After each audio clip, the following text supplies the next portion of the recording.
గతంలో 18 ఏళ్ళు కూడా నిండని బ్రిటిష్ ఆడపిల్లల్ని పటాయించి ముస్లిం అబ్బాయిలు పెళ్లి చేసుకుంటానంటాం, ఆ తర్వాత వీళ్ళని మతం మార్చడం, దాని మీద ఉద్యమాలు చేస్తున్నటువంటి సందర్భంలో పోలీసులు ఆ ఉద్యమకారులను గానీ, ఆ తల్లిదండ్రులు గానీ ప్రశ్నించింది ఏంటంటే, "మీ అమ్మాయిలు వాళ్ళకెందుకు పడిపోతున్నారో సిగ్గు తెచ్చుకోండి. మీ ఇళ్లలో పెంపకంలో లోపం" అన్నారు.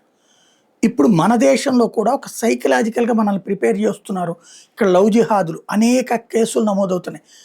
నేను మొన్ననే ఒక వీడియో కూడా ప్రస్తావించా. చాలామంది చూసారు. ఏది హిందూ అమ్మాయిలు ఏంటంటే ముస్లిం అబ్బాయిలు గ్లామరస్‌గా తయారు కావడము, సరదాగా అంటే కాలక్షేపం ఇప్పుడు ప్రధాన నగరాల్లోనే జరుగుతా ఉన్నది. మనమేమో ఆడపిల్లల్ని ఉద్యోగాల కోసం అక్కడికి పంపిస్తున్నాం, చదువు కోసం అక్కడికి పంపిస్తున్నాం. ఆ ప్రధాన నగరాల్లో వీళ్ళు లోన్లీగా ఫీల్ అవుతారు. చుట్టూతోనేమో లగ్జూరీస్‌గా కనబడతది. పెద్ద పెద్ద రెస్టారెంట్‌లో తింటా, పెద్ద పెద్ద హోటళ్లలో తింటా, రైడ్లు, బండి మీద రైడ్లు, అట్లాగే విలాసవంతమైన జీవితం వీళ్ళకి కళ్ళెదురుగుండా కనబడుతుంటది. మన చేతుల్లో ఉన్న సంపాదనతో మనం వాళ్ళు అక్కడ ఉండటానికి ఇచ్చిన సంపాదన అది ఓ ముక్కుకు కూడా పనికిరాదు. దాంతో వాళ్ళల్లో ఎదుర్కొనేటటువంటి లోన్లీనెస్‌తో ఫ్రెండ్‌షిప్పులు, ఆ ఫ్రెండ్‌షిప్పులో ముస్లిం అబ్బాయిలు సమయం కేటాయించి మరి చివరికి ఆటో డ్రైవర్ కూడా తను సంపాదించిన డబ్బులు తీసుకొచ్చి హిందూ అమ్మాయికి ఖర్చు పెడతాడక్కడ. దాంతో వీళ్ళు అటు అట్రాక్ట్ అవుతున్నారు. ఆ చివరికి అయ్యే లవ్ జిహాదులు అంటున్నాం మనం.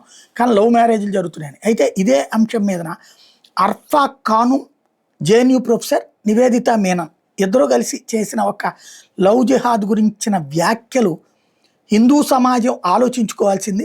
ముస్లిం యువకులంట తమ బైకుల మీద కంటికి పెట్టుకునే సుర్మాతో ఎంతో ఆకర్షణీయంగా ఉంటారంట. అందుకే హిందూ అమ్మాయిలు వాళ్ళ వైపు ఆకర్షితులవుతారట. హిందూ యువకులు కూడా మరింత ప్రయత్నించాలి. హిందూ మహిళలకి తెలివి లేదు, వాళ్ళు మూర్ఖులు అంటూ వీళ్ళు చేస్తూ అవహేళన చేస్తూ పెట్టినటువంటి ఒక పాడ్కాస్ట్ ఇప్పుడు సంచలనం సృష్టిస్తోంది.